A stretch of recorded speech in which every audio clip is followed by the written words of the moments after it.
Livro do profeta Isaías, capítulo 40, versículo 9 e 10.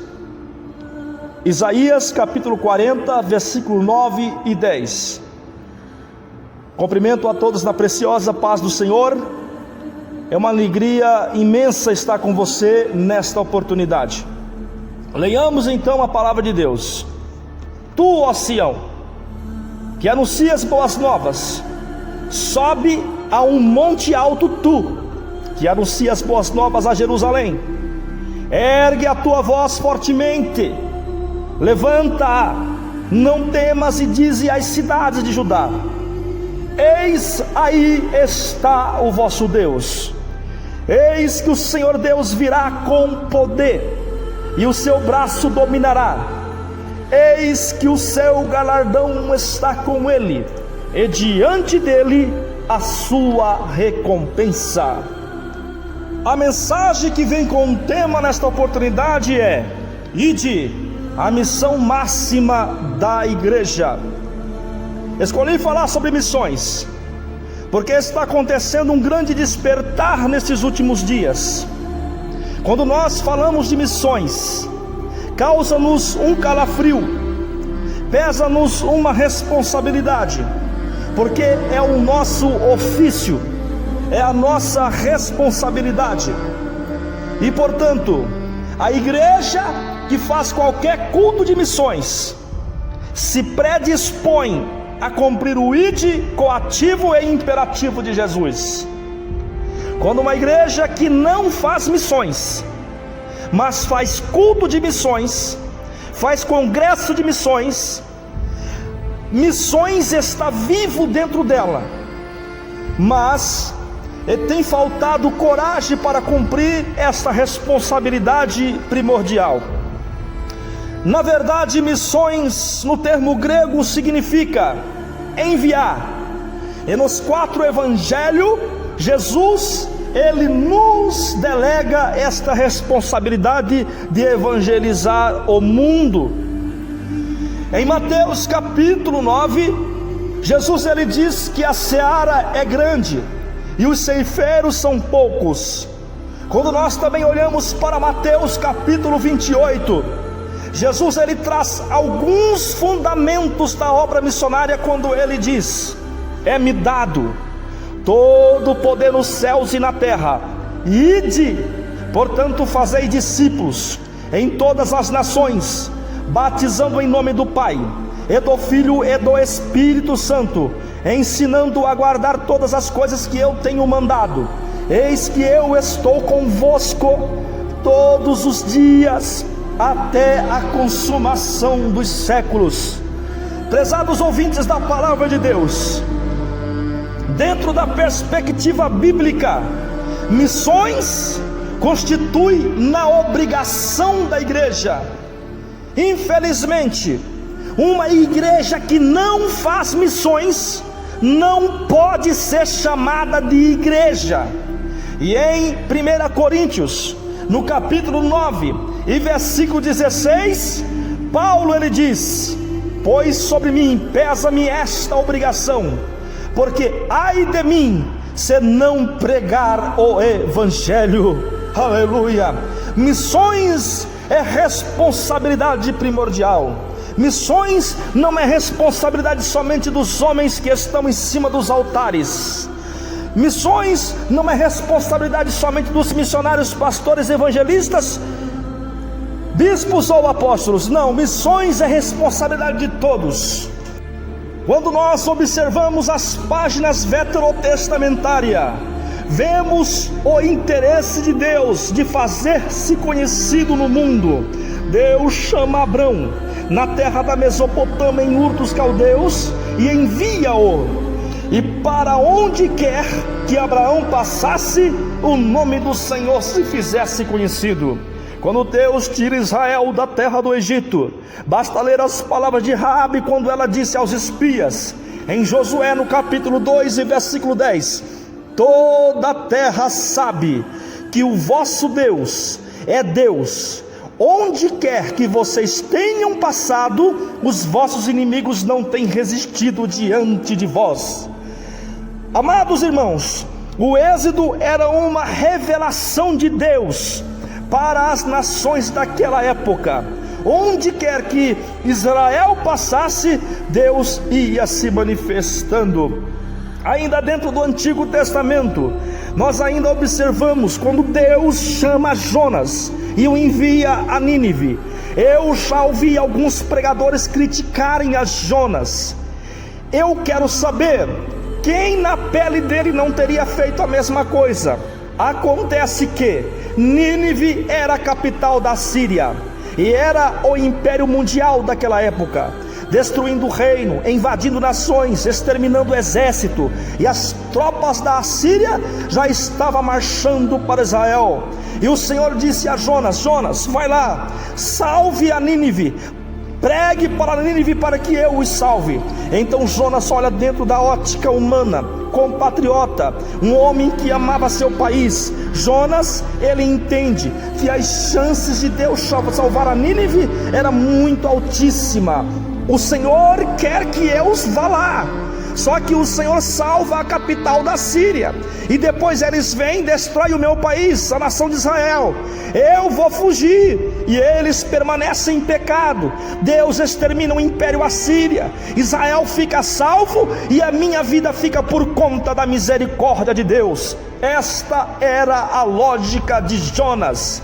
Deus não chama ninguém por causa da sua simpatia. Deus não chama ninguém por causa da sua popularidade. Deus não chama porque conhece. Deus, ele nos chama porque ele nos conhece.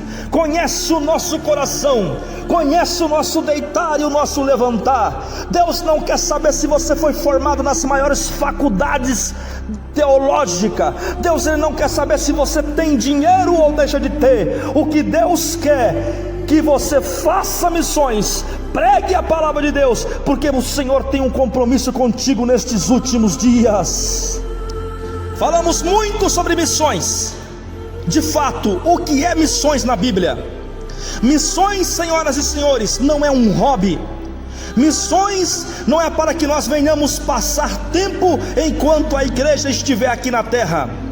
Missões não é para nós rechearmos os nossos status, para nós sermos reconhecidos numa farsa, como se estivesse fazendo missões, sendo que na verdade nós não estamos fazendo missões. Missões, senhoras e senhores, é um mandamento. Jesus não colocou como uma opção, ele colocou como uma determinação. Ide. Jesus não está pedindo, ele está ordenando que a igreja vá. Existe uma parábola, meus queridos irmãos, a parábola da vinha, lá em Mateus no capítulo 20, versículo de 1 a 16. Jesus narra esta parábola da vinha, e ela é extraordinária. Nesta parábola está registrado de maneira subjetiva toda a história do plano salvífico de Deus para o homem. Ele narra: um fazendeiro, ele sai na madrugada e encontra trabalhadores ociosos e diz: ide, trabalhai na minha vinha. E depois ele sai à hora terceira, ao amanhecer do dia, às 8 horas da manhã, e encontra trabalhadores ociosos e diz: ide, trabalhai na minha vinha. E depois ele sai à hora sexta, por volta do meio-dia, e encontra trabalhadores ociosos e diz: ide, trabalhai na minha vinha. Depois ele sai à hora nona, às 3 horas da tarde, e encontra trabalhadores ociosos e diz: ide, trabalhai na minha vinha. E depois ele sai à hora décima, que é a 1ª hora final do dia, e encontra trabalhadores ociosos e diz: ide, trabalhai na minha vinha. Quando nós olhamos dentro do campo teológico, quem são os trabalhadores da madrugada? São os profetas e os patriarcas. Quem são os trabalhadores da hora terceira, que é às 7, 8 horas da manhã? É a igreja primitiva, quando o Espírito Santo de Deus desce sobre ela no dia de Pentecoste. Quem são os trabalhadores da hora sexta, aos meio-dia? São Os samaritanos, quando Jesus encontra com a mulher samaritana e a transforma em uma verdadeira missionária. Quem são os trabalhadores da hora nona às 3 horas da tarde? São os gentios. A hora que Jesus envia Pedro na casa de Cornélio e transforma a casa de Cornélio numa verdadeira igreja. Quem são os trabalhadores da 10ª hora final do dia? Aleluia! É a igreja do arrebatamento. Quem são os verdadeiros missionários da 10ª hora? É eu que vos falo, é você que está ouvindo, é o teu pastor, é a tua igreja. São todos aqueles que confessaram que Jesus Cristo é o Salvador da sua vida. Portanto, ide é a missão máxima da igreja. Um missionário por nome de Satu Sundar Singh, cognominado apóstolo dos pés sangrento, vitimado por um infarto, é proibido pelo seu médico de viajar. Levantou-se um dia cambaleando e saiu rumo a Timbé, e sua filha saiu correndo atrás dele e disse: papai, o senhor não pode viajar. E ele, com lágrimas nos olhos, disse: oh minha filha, o que não posso é ficar aqui deitado enquanto eu vejo os timbetanos chorando e gemendo e clamando por socorro. Missões, senhoras e senhores, é amor pelas almas e amor pelos perdidos. Um missionário por nome de Sinzerdol, um missionário alemão, orava e disse a Deus: Deus, eu te dou a minha mulher e os meus filhos, contanto que o Senhor me dê almas. Eu preciso, Senhor, fazer missões. Eu estou preocupado porque nesses últimos dias eu não tenho visto homens que têm preocupado de fazer missões, homens que amam as almas, homens que não têm medo de passar por todas as circunstâncias da vida para poder fazer missões. Missões máxima da igreja. Ide é a missão máxima da igreja. Aleluia. Não existe nenhum versículo na Bíblia que atribui Jesus como um missionário. Ele é o que envia aos homens cansados, oprimidos do diabo.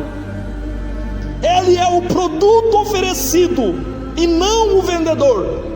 Ele é o pão, mas não é o padeiro. Ele é a água, mas não é o poço. Ele é o caminho, mas não é o caminhante. Ele é a porta, mas não é o porteiro. Jesus é o autor da fé da igreja. Ele disse que ia fundar a igreja. Até então não existia. Disse e fez, disse e fundou. Ele escolheu 12 homens e lhes ensinou tudo e enviou. Aleluia! Em Marcos no capítulo 16 e versículo 15, ele disse-lhe: ide por todo o mundo, pregai o evangelho a toda criatura. E para nós cumprirmos com o ide, primeiro nós precisamos tirar os nossos olhos do conforto, das coisas tribais e das coisas materiais, e levantar os nossos olhos para ver como a fila está grande. Aproximadamente 469 mil km de pessoas que não conhecem a Cristo, então estão se dirigindo ao abismo, sem salvação, e a fila aumenta 12 quilômetros por dia. E com esta fila daria para dar 30 voltas no mundo. Jesus mandou fazer várias coisas que estão relacionadas à missão de salvar vidas. Em Mateus no capítulo 10, versículos 7 e 8: e indo pregai dizendo: é chegado o reino dos céus, curai os enfermos, limpai os leprosos, ressuscitai os mortos, expulsai os demônios, de graças recebeste e de graça dai. Qual é, pois, a missão mais fácil para você? Pregar, curar, limpar os leprosos, ressuscitar os mortos, expulsar os demônios ou dar graça?